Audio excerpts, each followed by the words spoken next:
이 세상에서 가장 안 좋은 습관을 한 두 가지 꽂으라 그러면은 많이 있었겠죠. 제가 한 두 가지를 꽂으라면 그 첫 번째가 미루는 습관이지 않을까.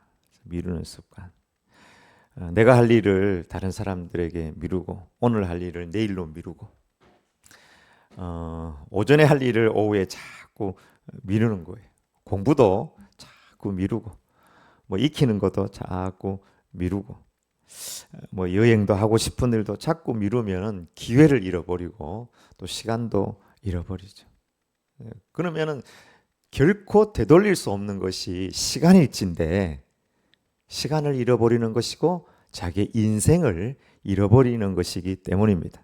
농부가 시간을 잃어버리고 일을 미뤄가지고 시기를 잃어버리면 추수할 수 있겠습니까? 어부가 물때가 있잖아요. 거기 물때가 있는데 좀 피곤하고 힘들다고 미뤄버리면 나중에 시간 되고 여유 됐다고 나가서 물고기가 있을까요? 물 들어올 때, 고기 들어올 때 해야지. 물 다 빠져나가고 이제 나가보자 해가지고 내 시간에 맞춰서 나간다고 되는 것은 아닙니다. 우리 인생에 있어서 다 미뤄도 미루지 말아야 될 것이 있는데 그것은 예수님 믿고 구원받는 것입니다. 기회가 다시 오지 않을 수 있기 때문입니다. 고린도 후서 6장 2절에 이르시되 내가 은혜 베풀 때에 너에게 듣고 구원의 날에 너를 도왔다 하셨으니 보라 지금은 은혜 받을 만한 때요 보라 지금은 구원의 날이로다. 여러분 너무 잘 아는 일용 엄니 아시죠? 일용 엄니 김수미 씨 일용아 이놈아 이렇게 했던 전 국민이 사랑했던 분인데 집사님이셨더라고요. 간증도 하시고 했는데 갑자기 그렇게 돌아가셨어요. 저는 불꽃처럼 살다가 가신 분이라 이렇게 생각이 되는데 너무 열정적으로 사시다가 탁 돌아가셨는데요. 75세 49년생 49년 언저리에 있는 분들은 깜짝 놀랐을 것 같은데 우리도 언제 하나님 부르실지 모르는 인생을 살아갑니다. 젊었다고 안 가는 게 아니고 나이 많다고 또 빨리 가는 것도 아니고요. 언제 갈지 모르는 인생에 우리가 기회를 놓치고 자꾸 미루면 안 될 것입니다. 두 번째 안 좋은 습관이 있다면 그것은 불평하는 습관일 것입니다. 술 먹는 습관, 흡연하는 습관, 충동적인 식사 습관 이런 것은 우리의 몸을 해치지만 불평하는 습관은 우리의 속 사람을 망치고 우리의 관계를 망치고 내 불평을 듣는 사람들에게 불행을 끼치게 됩니다. 여러분 주변에 불평하는 사람이 있으면 좋던가요? 안 좋아합니다. 다 안 좋아합니다. 자기도 자기가 싫을걸요. 근데 불평을 하며 사는 것입니다. 이런 매일 반찬 투정하는 남편 있으면 좋습니까? 짜네, 싱겁네, 대네, 지네.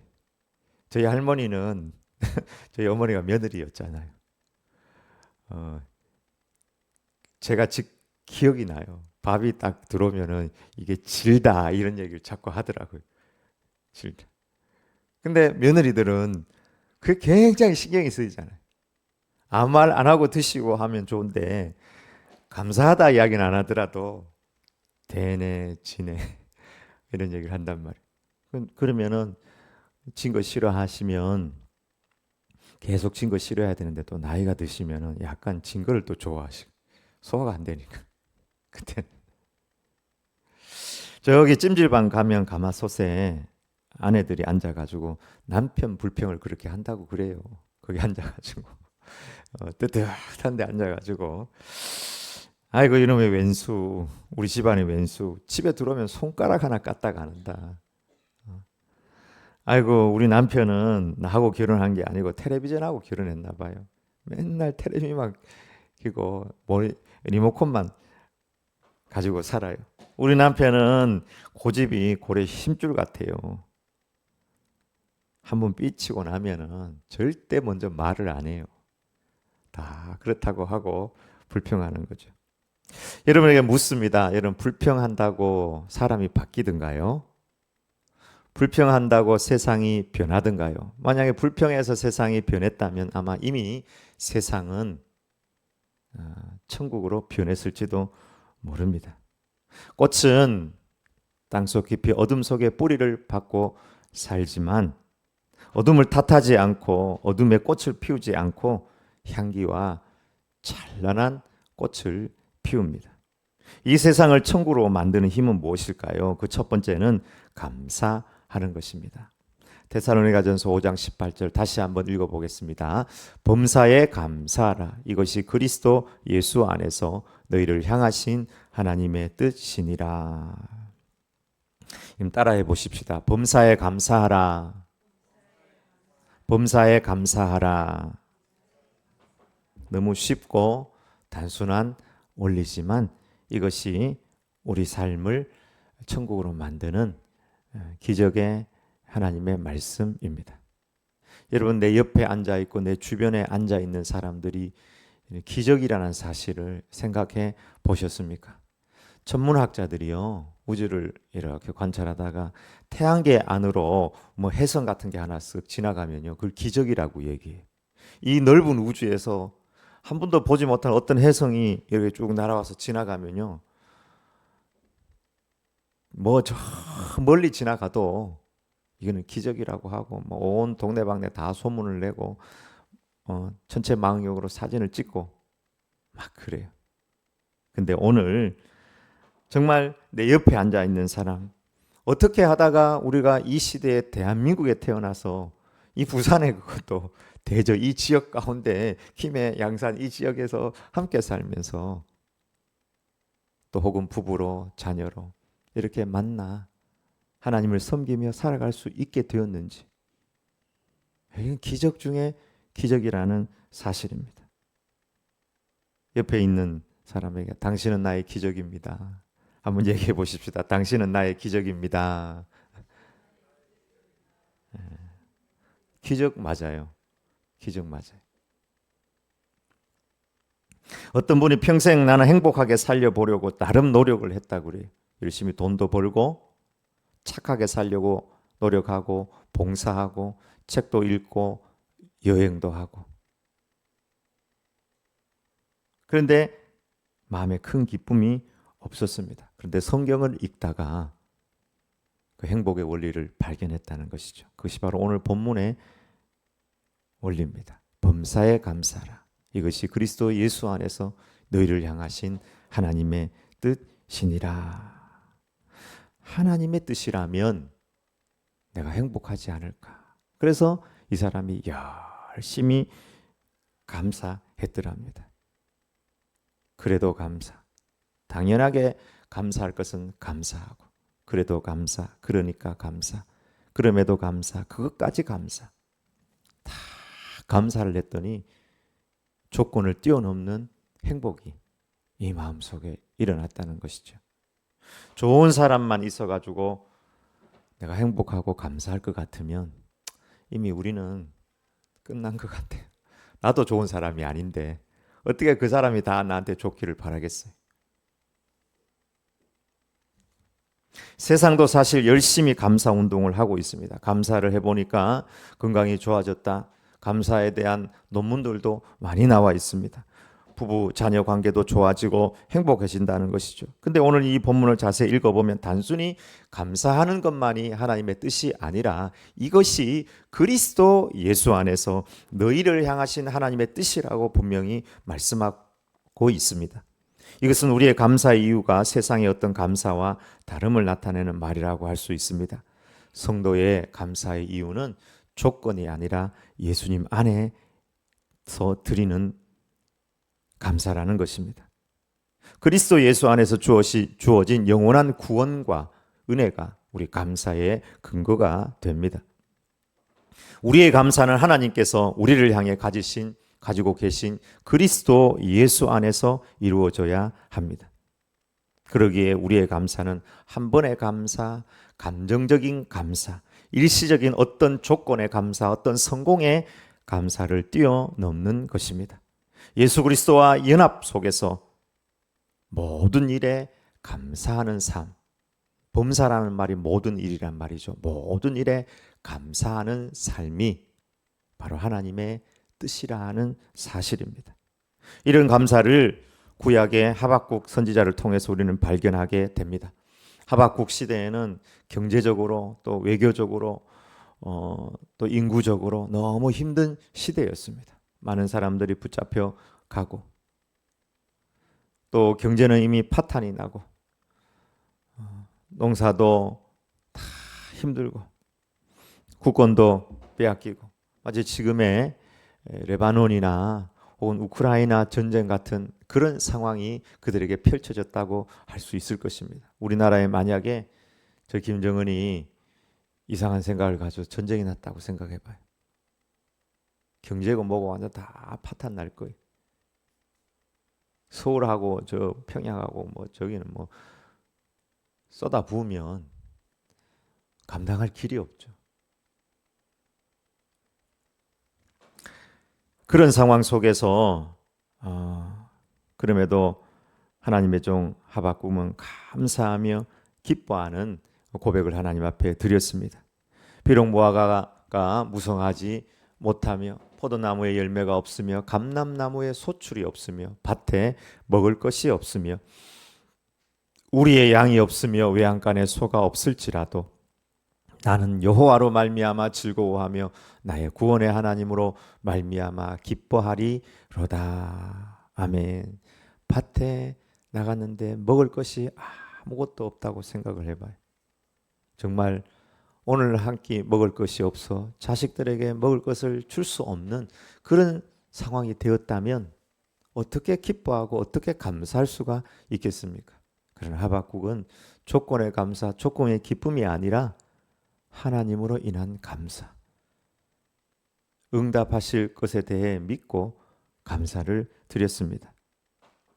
호주의 한 부부가 아기를 낳았는데 사지가 없는 아기가 태어난 것이죠. 그의 이름은 닉 부이 치치입니다. 사지가 없는 장애인이 태어났다면, 내 자식으로 태어났다면 어떻게 될까요? 감사할 수 있을까요? 근데 닉 부이치치의 부모님은 저 아이를 향해서 하나님의 뜻이 분명히 있을 거다. 그 아이를 강하게 키우기로 작정하였습니다. 처음에는 충격적이었지만 하나님의 사명이, 특별한 사명이 있을 거다 하고 감사드리면서 이 아이를 아주 독립적으로 키우면서 장애인 학교에 보내지 아니하고 일반 학교에 보내면서 너는 특별하다고 계속 얘기해 줬습니다. 그러나 저 아이가 자라면서 자기 친구들과 자기가 다르다는 사실을 발견하고 사지가 없는데 뭘 스스로 하겠습니까? 그나마 한쪽 발 조기는 무슨 오리발 같은 게 하나 있어가지고 그거 정도 움직이는 것이지 아무것도 없는 거예요. 옷을 자기가 입겠어요? 밥을 자기가 먹겠습니까? 애가 태어나도 아무것도 못 먹는데 부모가 불쌍해가지고 계속 먹여줘야 되지 않겠어요? 근데 독립심을 키워주는 거예요. 자기가 자기 스스로를 장애인, 심각한 장애인이라고 발견했을 때 그는 몇 번의 자살을 시도하였습니다. 그러나 끊임없는 부모의 격려와 사랑, 그가 믿음을 가지게 되고 사명을 발견하면서 오히려 그 자신의 몸을 하나님 앞에 감사하고 계속해서 도전하는 삶, 그리고 무엇보다도 저분을 통해서 발견하는 것은 밝아요. 너무너무 밝아요. 항상 밝은 모습으로 저 그림에도 보세요. 늘 웃고 밝아요. 밝은 삶을 살아왔습니다. 사지가 없으면 지옥이었을 텐데 그의 삶은 천국이었습니다. 감사하며 모든 것을 사명으로 감당하면서 사지가 없는데 또 귀한 아내를 만나서 자녀를 4명이나 저렇게 낳아서 행복한 가정을 이루어서 지금은 이제 미국에서 살고 있습니다.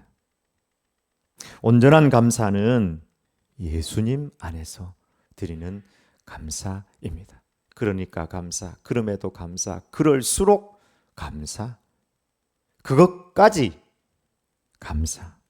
지혜자는 세상의 어둠을 탓하지 않고, 세상에 보면 어둠이 많이 있잖아요. 그러나 모든 것을 감사하며 하나의 촛불을 켜는 삶인 것을 꼭 잊지 마시기를 바랍니다. 두 번째, 죄를 사하신 예수님을 만나야 합니다. 다 같이 한번 읽어보겠습니다. 이에 예수께서 이르시되 아버지 저들의 죄를 사하여 주옵소서 자기들이 하는 것을 알지 못함이니이다 하시더라. 세상은 우연하게 뻥 터져서 생긴 것이 아닙니다. 뻥 터진 것이 사실인지는 모르겠지만 태초의 상황을 알고 증명할 사람은 아무도 없습니다. 성경은 하나님께서 천지를 창조하셨고 우리 인간도 하나님께서 창조하셨다고 말씀하고 있습니다. 하나님은 우리 인간에게 자유의지 선택의 능력, 선택의 자유를 허락해 주셨는데 인간은 그 선택의 자유로 자기 마음대로 죄를 선택하고 불순종을 선택하여서 하나님으로부터 분리되면 모든 관계는 깨어지고 불행은 찾아오고 사망이 인간 가운데 임하게 되었습니다. 하나님은 우리를 사랑하셔서 이 죄의 문제, 관계의 문제를 해결하기 위해서 예수님을 이 땅에 보내시고 예수님은 이 죄의 문제를 지고 십자가에 못 박혀 죽으셨습니다. 예수님은 무죄한 자기 자신을 못 박는 자를 향하여 오늘 본문의 말씀을 하셨습니다. 아버지 저들을 사하여 주옵소서 자기들이 하는 것을 알지 못함이나 하시더라. 저들의 죄를 내 탓으로 여겨 주십시오. 내가 저들의 죄를 대신 감당하겠습니다. 여러분, 세상을 천국으로 만드는 길은 바로 여기에 있습니다. 하나님, 저거 제 잘못입니다. 내 탓입니다. 여러분, 네 탓이라고 할 그때부터 세상은 지옥으로 변합니다. 가정도 당신 탓이야, 당신 때문이야, 당신이 열심히 안 해서 그랬어. 칼을 들고 메스를 들고 난도질하고 분석하고 통계를 가지고 오고 하면 그때부터 지옥이 되는 것입니다.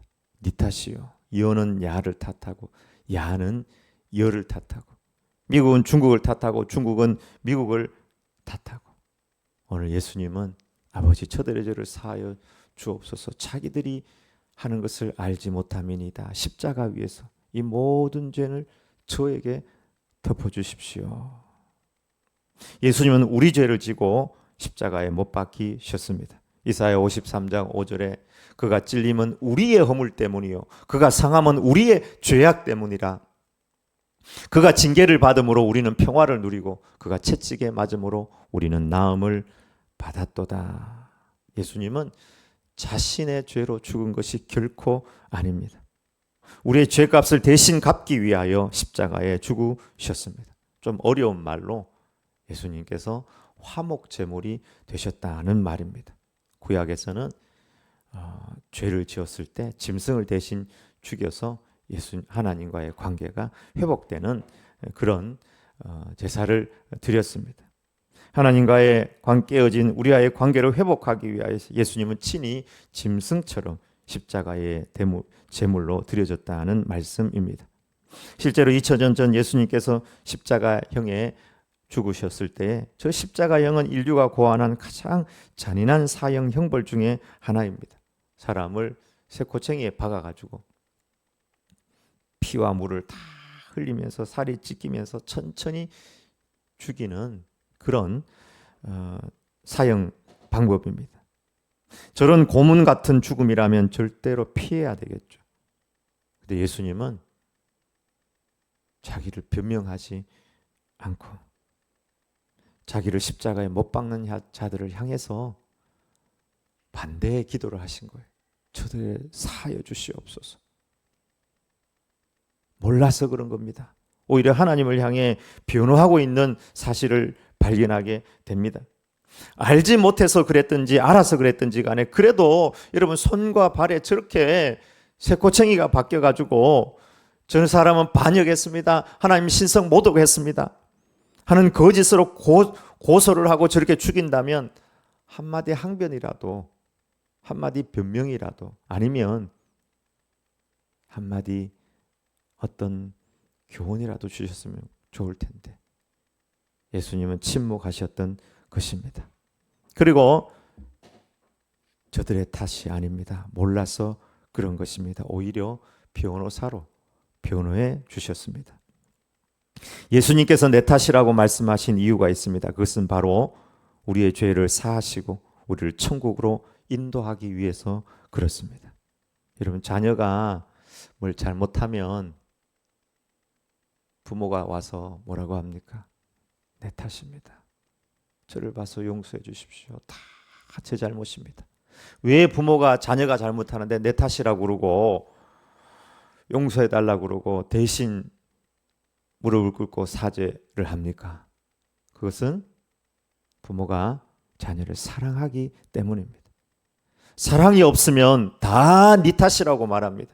사랑이 없으면 그때부터 메스를 들고 옵니다. 날카로운 메스를 갈고 갈아가지고 그 메스를 들고 와가지고 쪼개고 해부하고 분석하고 죽이기 시작합니다. 그러면서도 살릴 능력은 없습니다. 전혀 살릴 능력은 없으면서 그 칼로 사람들을 쪼개기 시작합니다. 인생은 한 번 살다 죽으면 결코 끝이 아닙니다. 하나님 앞에 갑니다. 성경은 사람이 한 번 죽는 것은 정해진 것이고 그 후에 심판이 있다고 분명히 말씀하고 있습니다. 목사님, 죽어봤습니까? 천국, 지옥이 어디 있습니까? 천국, 지옥이 있다면 무슨 증거가 있습니까?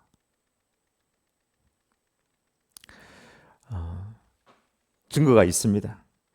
특별히 천국, 지옥에 대한 관심이 우리만 있는 게 아니고 세상 사람들도 있어. 죽음을 연구하는 의사나 학자들이 죽은 후에 다시 살아난 사람들을 연구한 그 결과들이 있습니다. 특별히 150명의 임사체험자들, 거의 뭐 죽었다가 살아난 분들을 인터뷰하고 삶 이후의 삶, Life After Life, 삶 이후의 삶을 쓴 레이먼드 무디라는 의사가 있는데요. 이분이 이제 그 사람들 인터뷰해 보니까 여러 가지 경험들이 있는데 그 중에 이제 공통적인 것들이 있었습니다. 저 크게 세 가지인데요. 하나는 영혼이 분리되는 경험을 했다는 것이죠. 몸이 이렇게 쑥 빠져나가, 자기 몸은 누워 있고 쑥 빠져나가는 경험을 했다가 다시 이제 돌아온 거예요. 이 경험을 했다는 것이죠. 두 번째는 강한 빛을 경험했다는 거예요. 뭔가 강한 빛, 터널 이런 것들을 경험했고, 세 번째는 평화 혹은 평화한 사람, 자기가 생각하기에 평화로운 사람, 자기 엄마를 만난다든지 자기 할아버지를 만난다든지 예수님을 만난다든지 또 혹은 반대로 지옥에 누군가가 만나는 그런 경험을 했다는 것이죠.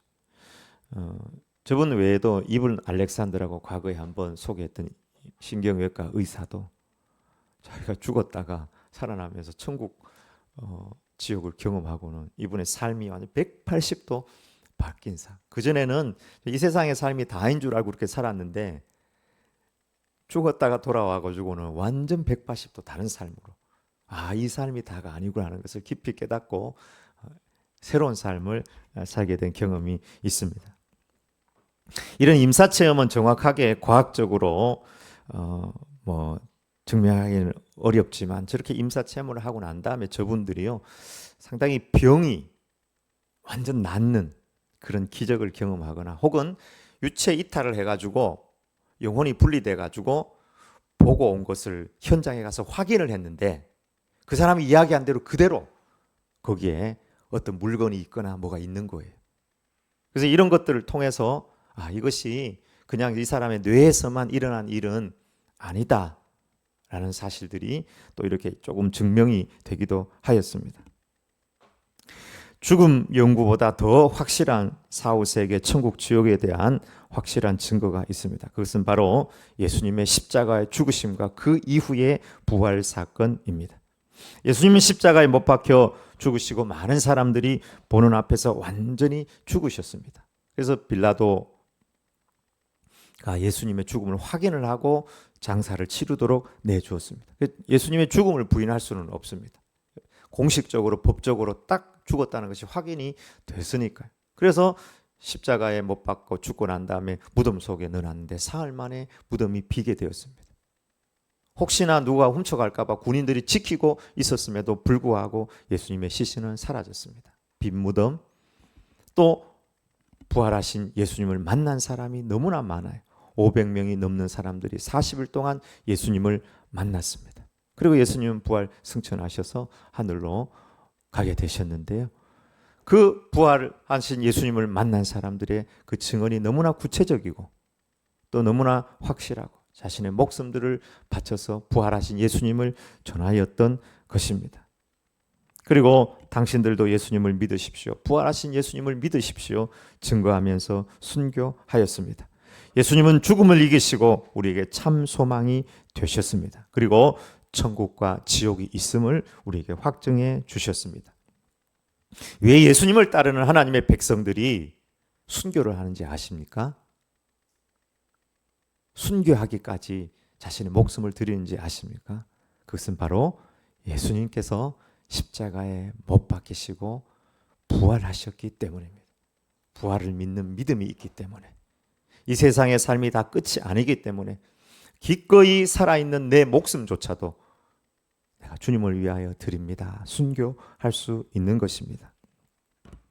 오늘 이곳에 계신 모든 분들은 다 예수님을 믿는 분들이어서 제가 영접 기도는 하지 않겠습니다. 그러나 저를 따라서 한번 해주세요. 예수님 내 구세주입니다.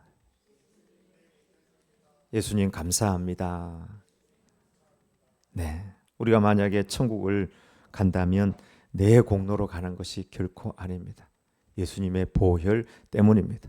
그러나 예수님의 객관적인 보혈의 전적인 은혜로 천국을 가는 것이지만, 그러나 우리에게는 반드시 회개하는 마음이 필요합니다.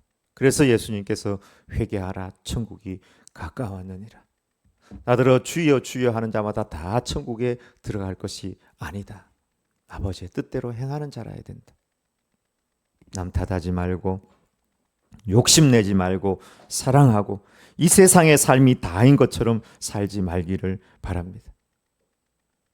신실하게 예배하고, 사람 앞에서 신실한 것이 아니라 하나님 앞에서 신실한 종들로 내 자신을 드리기를 노력하시기를 바랍니다. 여러분 함께 천국 가고 또 함께 이곳에서 천국의 삶을 살기를 소망합니다. 함께 갑시다. 내 아버지 집, 내 아버지 집, 내 아버지 집, 함께 갑시다. 내 아버지 집, 참된 평화 있는 곳. 예수님 안에서 감사하고 예수님을 믿는 믿음으로 오늘 이곳에서 천국을 살고 주님 부르실 때 아멘 할렐루야 하며 천국 가는 우리 믿음의 자녀들이 다 되길 주의 이름으로 축원합니다. 아멘. 기도하겠습니다.